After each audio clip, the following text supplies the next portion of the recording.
Arra a kérdésre szeretnék most választ adni, amennyiben így lehet, hogy milyen kapcsolatban állok én a Jobbikkal, és mi a viszonyulásom a gárdához, az új magyar gárdához.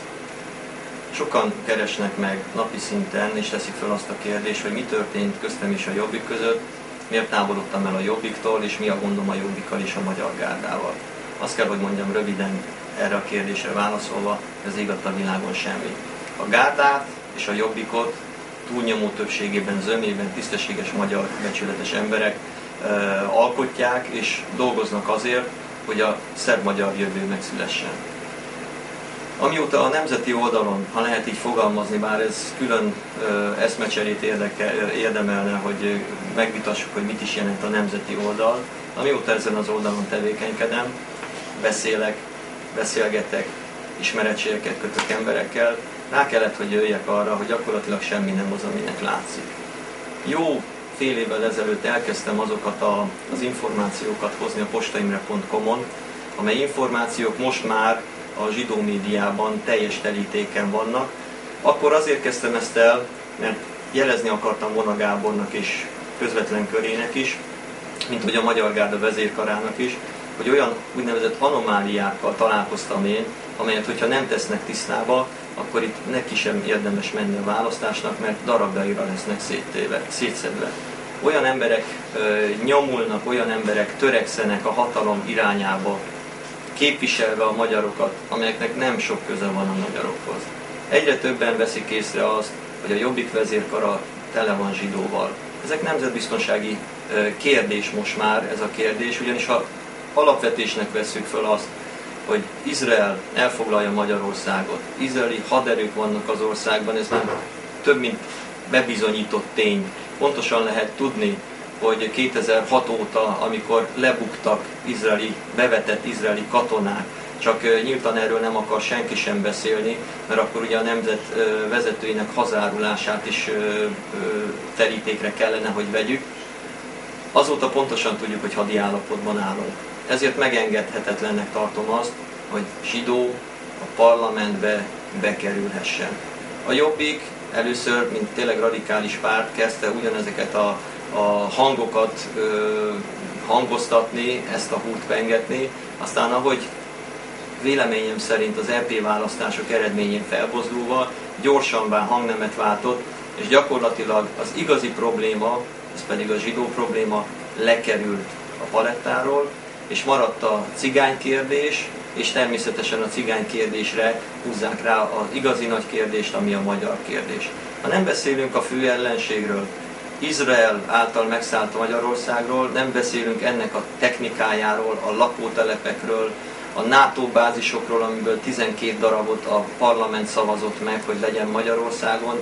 Nem beszélünk arról, hogy az izraeliek vásárolják meg Magyarországon lévő laktanyáknak a jó részét, zömében úgy tudom, hogy ez már izraeli kezekben van, a magyarországi földterületek jó részét már megvásárolták szerződéseken, és izraeli cégek birtokában van az építőiparnak legalább 80%-a. Ha ezeket a kérdéseket nem vitatjuk meg nap mint nap, és nem szembesítjük vele a hazaáruló jelenlegi kormányunkat, akkor gyakorlatilag nem teszünk semmit.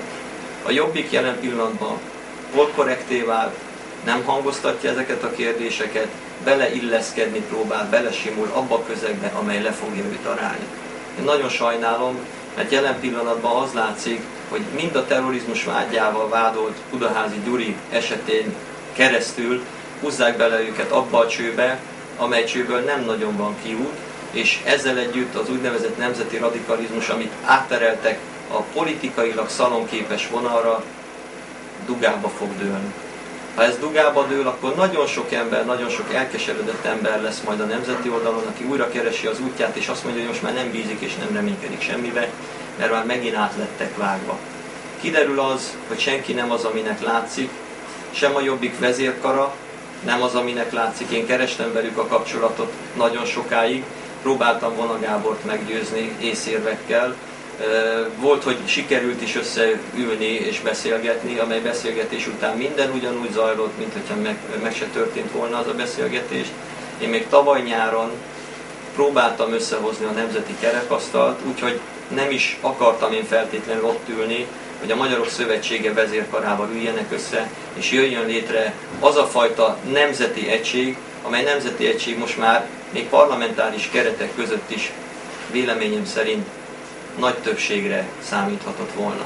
Ez nem történt meg több oknál fogva, véleményem szerint azért, mert ott van mind a két szervezetben az a fajta zsidóveszély, aki megoszt, szétszedi a magyarokat, nem engedi, hogy egyfajta egységet alakítsanak, kis apróságokon, kis mellékzöngéken ellavírozgatva gyakorlatilag távolságban tartja egymástól ezeket a nemzeti erőket.